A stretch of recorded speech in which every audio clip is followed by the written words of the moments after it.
Recently, the Palm Springs Kiwanis Club had another great speaker. Let's listen in. How many of you heard me speak before? May I see your hands? How many have never heard me, have no idea who I am? How many really couldn't care less? Well, I feel like the guy who put on his baseball uniform in the professional ranks for the first time. Chris, what he made up for likability, he made up for enthusiasm. He said, "Coach, send me in. I can hit that ball." Coach said, "Son, you're an unknown commodity. We can't take a chance on you. We got to win this game." He said, "Coach, please send me in. I'm telling you, I can hit that ball." He said, "Listen, if you got any struck out, the fans would boo you. They'd throw Coke bottles at you. They'd destroy you. I know what I'm doing. And you just relax." Didn't do any good. He kept begging. Finally, the ninth inning, Joe, the score was tied. The bases loaded. Got on his knees. He said, "Coach, please send me in now. I'm telling you, I can hit that ball." He looked at his assistants. "You know, this guy really believes in himself. Maybe we made a mistake. Let's give him a chance." So they sent him in. Sure enough, he struck out. Fans were booing, throwing Coke bottles all over the field. The coach walked over and grabbed him by the collar and said, "Son, let this be a lesson. You hear those boos?" He said, "Oh, Coach, they're not booing me. They love me. They're booing you for sending me in." So, be my friend. Love me and boo Dennis Daly for sending me in. Message there, right? That's right. That's right. Can I get ready? Yes, yes. All right, now let me tell you all something. Dennis, when was it that he sent us in the jet to New Mexico? 19 years ago. 19 years ago, Ralph Edwards sent Dennis and me on a jet together to Truth or Consequences, Mexico. That's when he was the top writer for United Press International. Whether you know it or not, he was at for 20 years, and now they don't even exist. UPI is gone. But anyway, that's where we met, and been friends since then. He's written more of my scripts than anything, and I appreciate his just being my dear friend, really. Now, hey, you showed up, made us feel so good. I just play like nobody knows you. This is Miss Bingo of America. Shirley was over at the place where she does the bingo and singer. Oh, what a voice. Yeah, I thought, you said you were 88, you're young. I'm 94. I'm 89. I'll be 90 in January. Oh, okay, all right. Well, anyway, so glad you're here. Thank you for being here. All of you. Now, I think I got to be the most fortunate entertainer God ever let live. I mean that with all my heart. When Dennis said, "Jackson, I want you to see, I want Webster Webfoot to come over." Now, let me explain this. I had the first show in Dallas, Texas in 1950. Wow. And there was one TV set in every 3 blocks in the city of Dallas, Herman. We'd drive down the road, we'd see an antenna. "Hey, they got a TV there, look." Think about it, there's one in every room of every home today. I've seen it all come about. But then they said, "Tell us something about television when you started." Okay, I had been in Patton's 3rd Army Combat Engineers overseas in World War II. I was discharged in England, went to the Royal Academy of Dramatic Arts after this. Can you imagine me? How now, brown cow, you all? But I went, and the hardest thing on earth is to change your accent. But anyway, when I got back, I had a radio program started in this little town of Chickasha, Oklahoma. 13,000 people. Man, a minister got on the air on Sunday and he'd say, "Hello, world." And that poor station wouldn't even get out the city limits, but he felt like he's talking to the world. And that's the way I felt when I was an announcer on that station.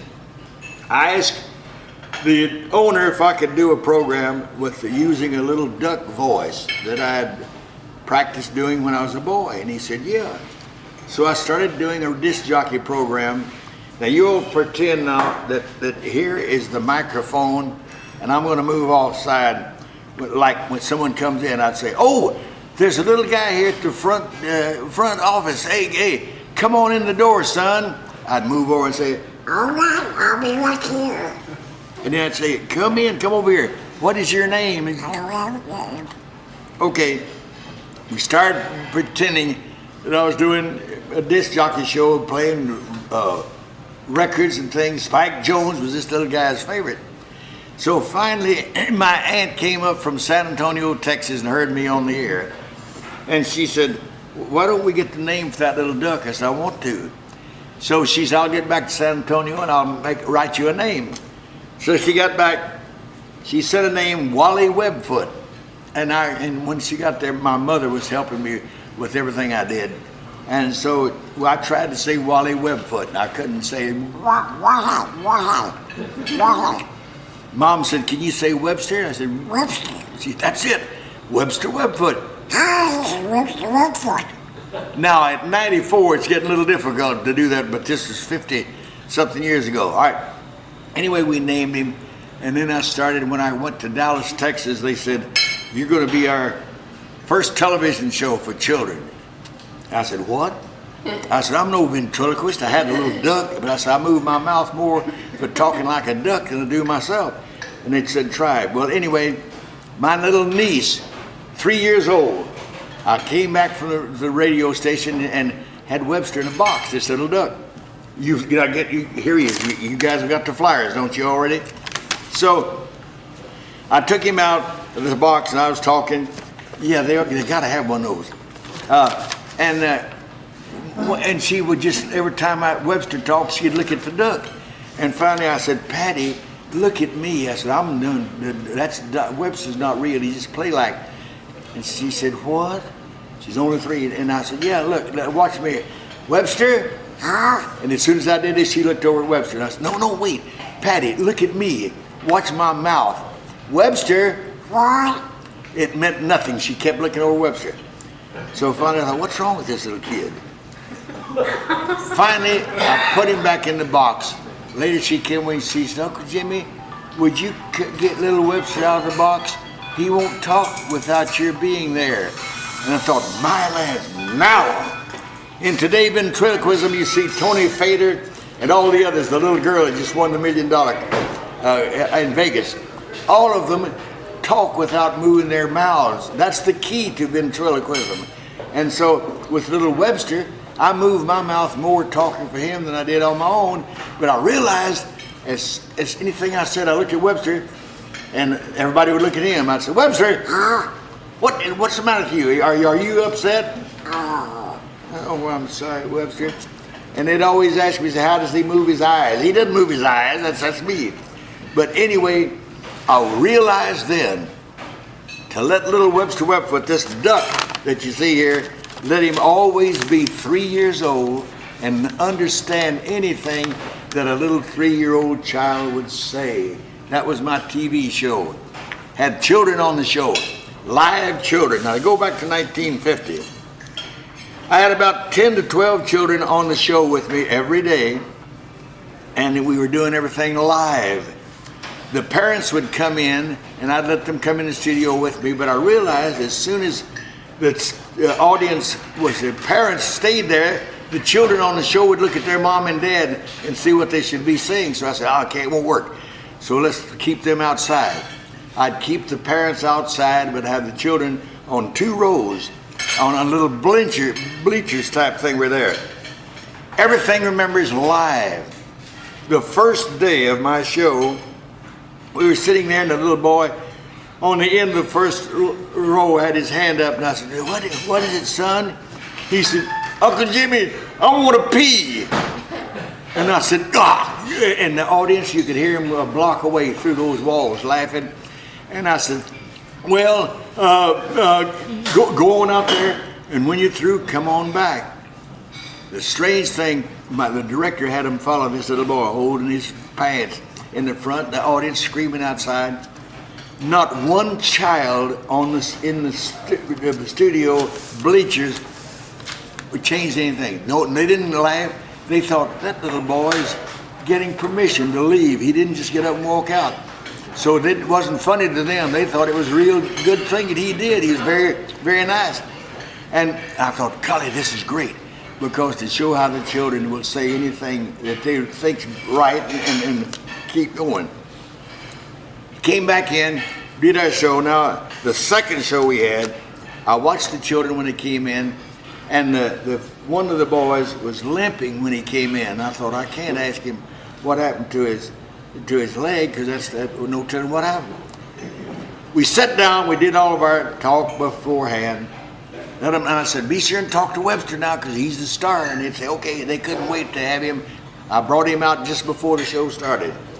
And so at the end of every show, we had courtesy and safety hints. That was our theme. In fact, our song, courtesy and safety too, in everything we say or do. Webster Webfoot knows it's true. Now the rest is up to you. They'd all sing this song. You don't remember that, do you? No. Sorry, but can't end. Anyway, that was what we did. That was our part of our last thing in the show, was doing courtesy and safety hints. So we got to that part, and we were going down the line, and I couldn't get this little boy to say anything. That's the little brother of this one I'm going to tell you about now. He wouldn't say anything. I kept talking, trying to get him to say something. He wouldn't. So I finally said, leave him alone. We got to courtesy and safety hints and the oldest brother. So I got a safety hint, Uncle Jimmy. I said, what's that? He says, be careful when you're walking around the backyard. You may step on a nail. And I thought, oh, golly. I said, did it ever happen to you? Yeah. I said, when? He says, about a week ago. I said, show us. He said, what? I said, show us your foot. Well, his little face just drained, white, all the blood running. I know he's thinking to himself, wait a minute. I wonder if my socks are clean or my feet or something. So I said, come on right now. The camera got down there. He started taking his shoe off in his sock. He turned over and looked down. His little foot was just as perfect as the day he was born. And he looked at me and he said, wrong foot. He was so nervous. He's so nervous.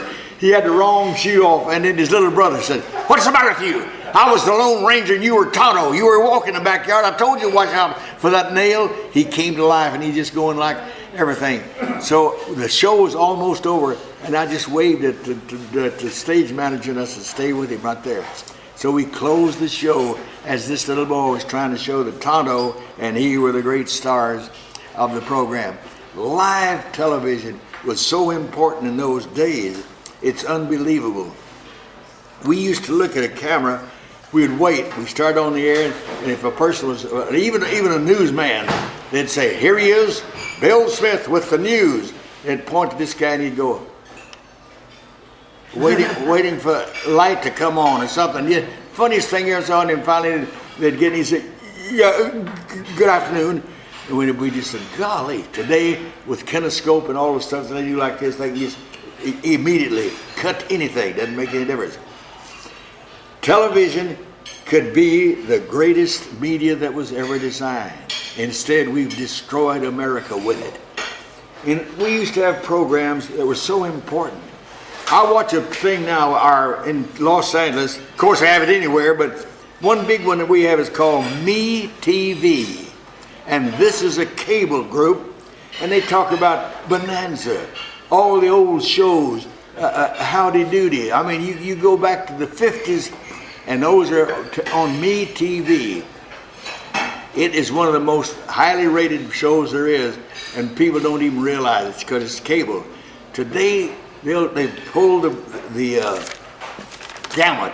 They'll say anything. They'll say anything on earth just to get a rating, and we know that this is wrong. But that's why I say, to me, television, instead of being the greatest media in the world, has become the most filthy thing in the world. They will do anything. They'll say anything and show anything.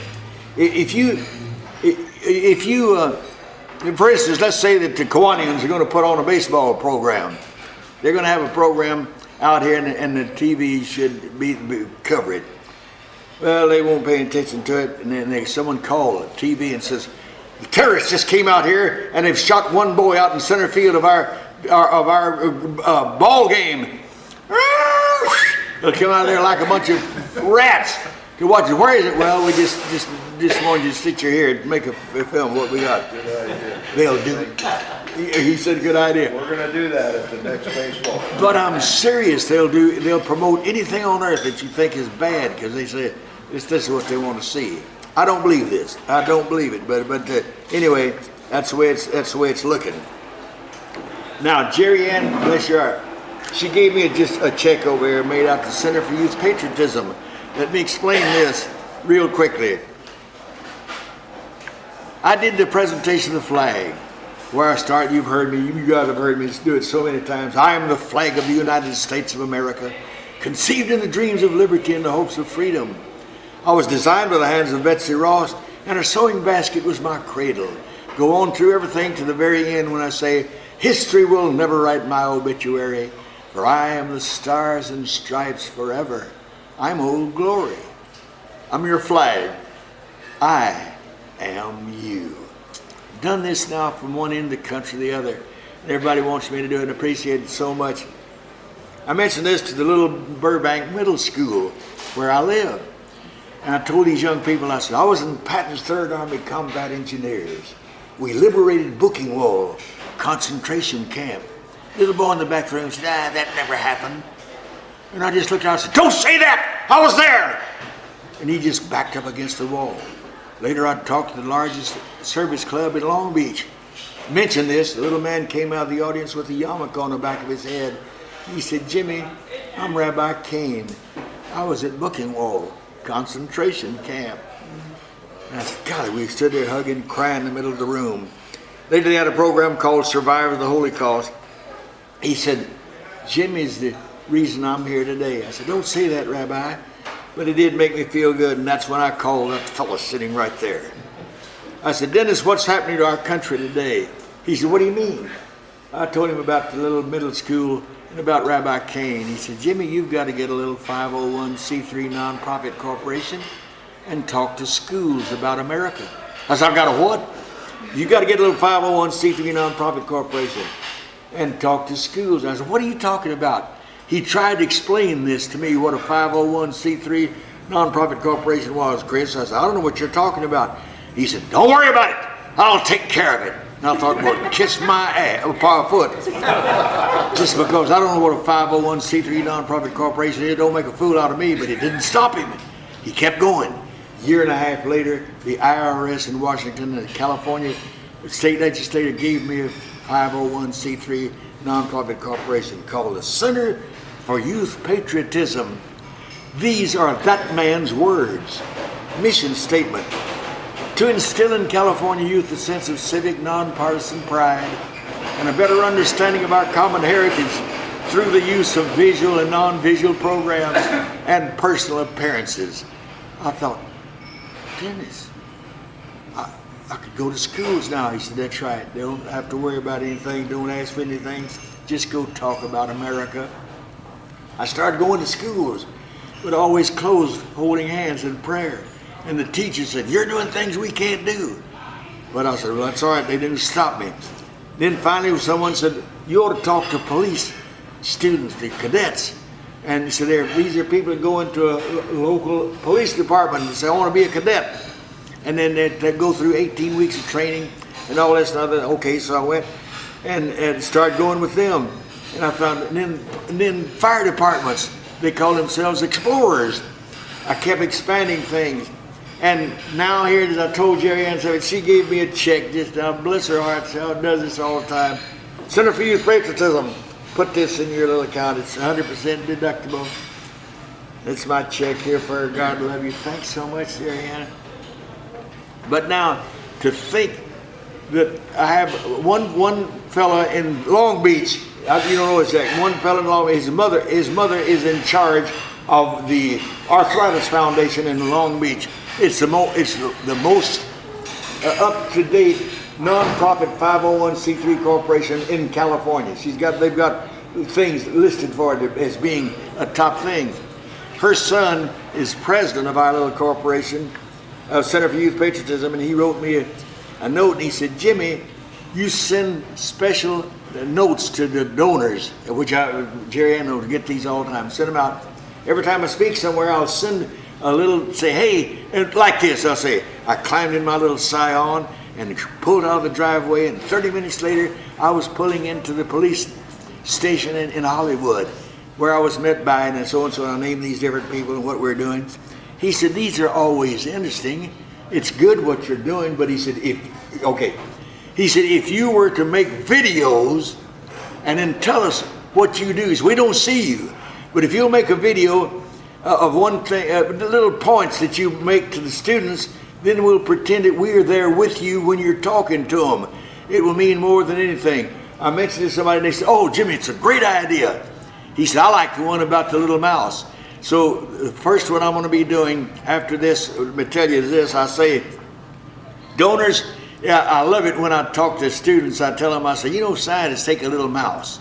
They put them in a bowl of water, and they have to swim. They can't walk on the bottom because it's too deep, and they can't crawl out the top because the lip's too high. They just swim, they can't go anymore, and finally their little bodies are so tired they start drowning. They go under the water. As they're going down, scientists pick them up, get the water out of their lungs, put them back down on the table, let them rest completely, then give them something to eat.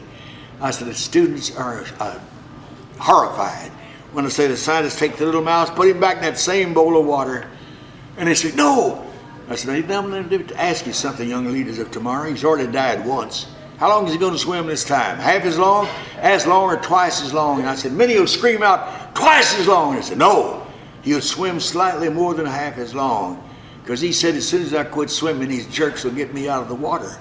Now think, that's a little mouse. What about a human mind? You find some old bum standing on the street corner, sucking on a wine bottle or picking up cigarette butts. He's exactly where he really wants to be. I didn't say go kicking him and hit him. I said he's where he really wants to be. We have to teach that old bum. God has given him talents. All he needs to do is find the one that he likes to do and go after it. Planning a goal in your mind is the most important decision you'll ever make outside of your commitment to God. Okay, now that's all I'm going to tell you for today. Read the rest of my report and I'll get to you next time. That's what I want to be doing, sending them everybody saying, Jimmy, start them. Come on up, Jack, we're leaving. And so Dennis got me a camera. We're going to start doing this. They'll be coming out, Jerry, very quickly. I love you guys. Let me just close your eyes right quickly. This is mine. Catch hold of somebody's hands. Father, thank you for this time. It just seemed like a moment ago we came in, but it's time to say bye for now. But we love you. Kiwanis is such a great organization. Bless these people who are here and get the new members to come in to be a part of this great organization. God, thank you for blessing America as no other land. Keep us going strong. We give you praise and glory forever. Amen. Amen. All right, go get them, Tigers. I love you. For more, go to KiwanisPalmSprings.org.